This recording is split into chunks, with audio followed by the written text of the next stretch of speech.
Ladies and gentlemen, welcome to the Dolphins Roundtable, your one-stop shop for everything Miami Dolphins football. Make sure to like the video on your way in the building. If you want more Dolphins Roundtable content and you want up-to-date news, hit the subscribe button. Let's get into the defensive coordinators. We talked about the top 5 offensive coordinator candidates. Now we're going to go on the defensive side of the ball.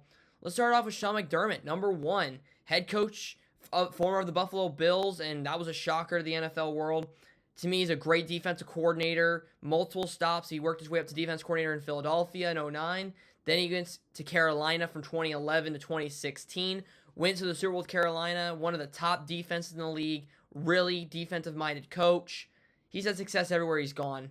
And not only does he have experience as a defense coordinator, but he has experience in the AFC East, 9 years, 14-3 against the Dolphins, which is incredible. And consistently fielding a top-tier defense. We've seen that out of Buffalo multiple times, is their defense was always one of the best, and they never ranked lower than 12th in yards allowed since 2019. That's impressive. That's 7 straight years they've not been ranked lower than 12th in yards allowed. So that's my number 1 candidate. Let's get into number 2, Jim Schwartz. He's one of the best defense coordinators in the NFL. The Cleveland job is open, so if he doesn't get that, and if he doesn't get any head coaching jobs, he could be looking for another defense coordinator position if they don't retain him. He's been successful at multiple stops as a defense coordinator at Tennessee. He was defense coordinator in Buffalo for 1 year in 2014.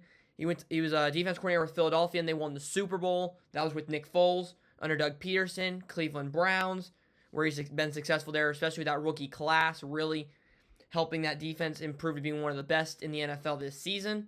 He develops players.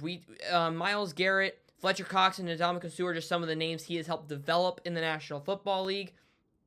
And we talked about Carson Schwarzenegger as potential defensive rookie of the year. That's a big thanks to Jim Schwartz, the way he's called that defense. And he's a high accountability coaching. So when you look at it, Miami needs somebody who's going to hold people accountable, who's going to be reliant, and Schwartz is that guy.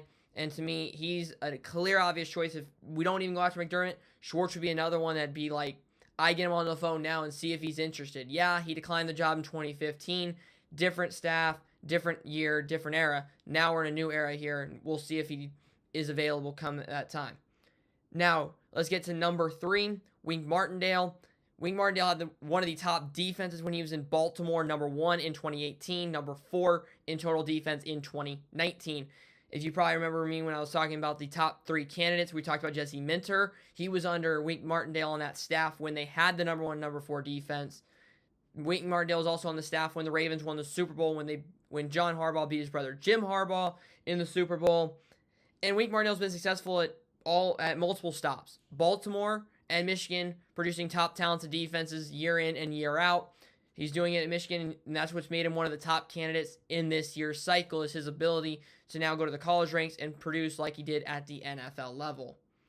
Getting into candidate number 4 is Jonathan Gannon. Jonathan Gannon, with head coach experience, just got fired out of Arizona.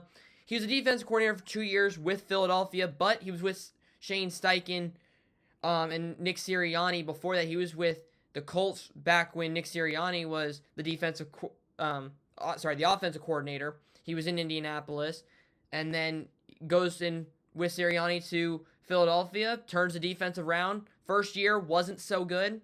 20th in total defense, 23rd in points allowed, 19 takeaways in 2021. So that wasn't very good. But then what he did in 2022 was phenomenal. They were 8th in total defense. They were 3rd in points allowed, and they had 27 takeaways. Nobody wanted to see the Philadelphia Eagles on their schedule because they were fearing that Eagles defense. And they ended up winning the Super Bowl in 2022. Gannon was the defensive coordinator, then he gets hired as a head coach.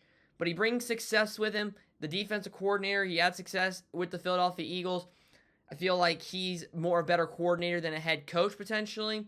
But it'll be interesting to see if we can land him. We're going to have competition with Dallas and a couple others. Really going to be pursuing Jonathan Gannon to be their defensive coordinator. But the main thing was, in Arizona, he didn't call plays as the DC. So he oversaw the play calling and the game planning, but he didn't call the plays directly. So I think that could be having an impact because everyone sees the defense dropped in Arizona. But I think people need to also see that he didn't call the plays, whereas he did in Philadelphia. So moving on to candidate number 5 is Jim Leonhard.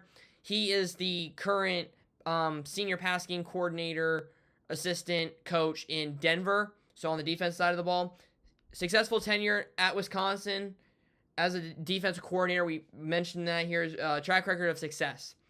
Led Wisconsin defense to top national rankings. This is crazy. And this is just from 2017 to 2022 while he was the DC.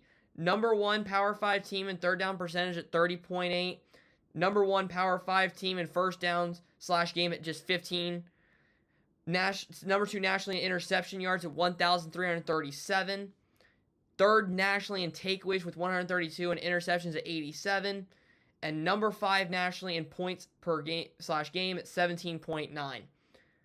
Not only was he successful as a defense coordinator, what he's doing in Denver right now with that defense, developing players in the NFL. He's already helping Vance Joseph in that defense. It's already one of the top in the National Football League, and he's getting to work with these players year in and year out, which is a really good positive step in the right direction for him. He is one of the top leading candidates for the New York Jets job, so we'll have some competition if we try to reach out to him for our DC. Still, big questions of whether Jeff Hafley is going to call plays or let whoever he hires as the defense coordinator call them. That's going to be a big decision for him to make. But these 5 candidates, I think, are legit for Miami that we can get and really take a lot of this load off Jeff Hafley, because a young coach coming in, first NFL head coaching job, if you get some really good coordinators, really take the light load off for the first couple years of this rebuild, and then if they go take other jobs elsewhere, then you just replace them and keep finding that talent. But you got to start out on the right foot with the right coordinators, and I think one of these 5 will do exactly that for the Miami Dolphins. But that's it for the top 5 defensive coordinator candidates. We want to thank you for watching, and we'll see you next time breaking down the salary cap of what Miami can do to become salary cap complacent. We want to thank you for watching, and then we'll see you next time. Peace!